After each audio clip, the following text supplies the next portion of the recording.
Science is really the ability to predict the next most probable. That's what the real meaning of science is. Gaining the ability to predict the next most probable. When we talk about science, we're talking about a method of looking at a situation, a method of evaluation that differs from the opinionated system.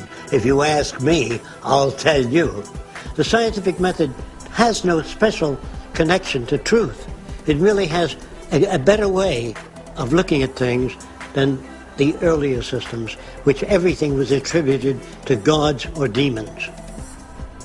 This is where we get into applying the scientific method to society. Yes.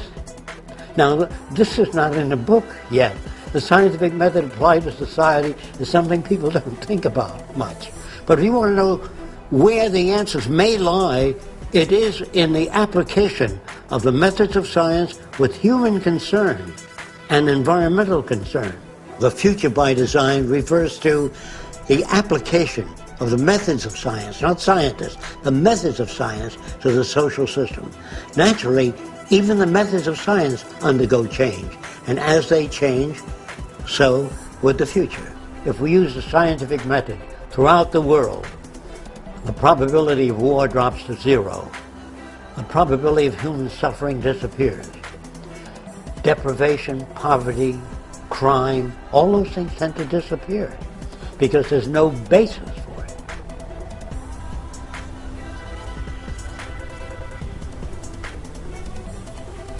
Jacque spent a lot of time before studying people. He started studying how animals behave and how to change the behavior of animals or predict the behavior of animals. And it came to the conclusion that it's really the environment that changes behavior and enables us to behave the way we do. We're not born with prejudice and bigotry and anger and greed. It's really generated and nurtured by the environment that we live in. That's why we feel that unless you change your environment and change the experiences, we'll get the same aberrant behavior within people unless the environment is changed.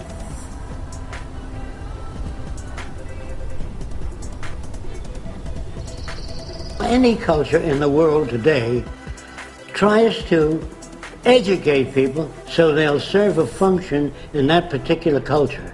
In other words, if you're brought up in a Nazi culture, the flag waving and the swastika are the kind of things they put forth.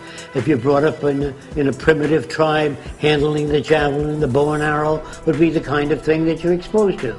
So people are conditioned to serve the interests of an established culture.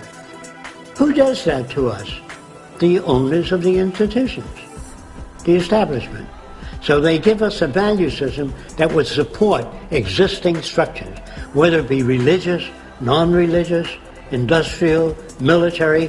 When children say, you know, Daddy, what's the greatest country in the world? Of course our country is the greatest country in the world.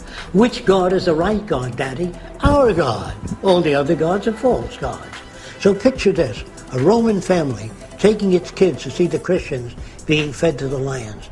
And the kids are watching. Dad, can we come next week to see Christians being fed to lions? Are these kids sick? No, their value system is distorted.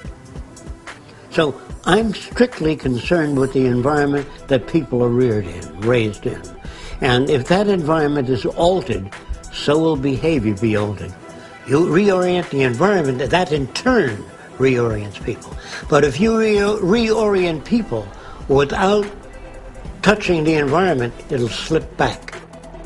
So when you try to think about the future, remember this. The process with which you think about things is based upon indoctrination, what you're given by your society. So your range of thought is limited by the dominant values of your society. So learning to be flexible in values takes a long time. And in talking to kids when I was very young, I had to be very patient with them if I were to make any progress. I talked about the concept of God. Your concept of God, my concept of God, and his concept of God, so different. I wonder what God is really like, or if there is a God for that matter. And why would God permit war and disease if he's all loving? It didn't make sense to me. Too many clashes. So I questioned that. Of course, I felt a little uncomfortable during questioning the concept of God.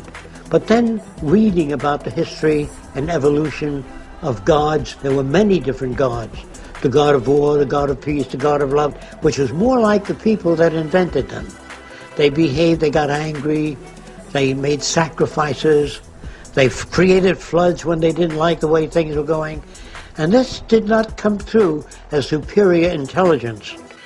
Primitive people, going back in time, when they saw lightning, they thought that the deity was angry. Why else would it not occur? When a hurricane swept the land, they got rid of certain people in their tribe as a sacrifice, hoping that the gods would not produce a second hurricane. However, if it did occur again, then they sacrificed some of the younger people. Rarely would the chief sacrifice himself, but he's always got a whole line of people ready to sacrifice. So you have that problem with human beings. Anything that occurs beyond their comprehension, they have to invent an excuse for. They have to create gods and demons to account for things, because people come to the leadership of that community.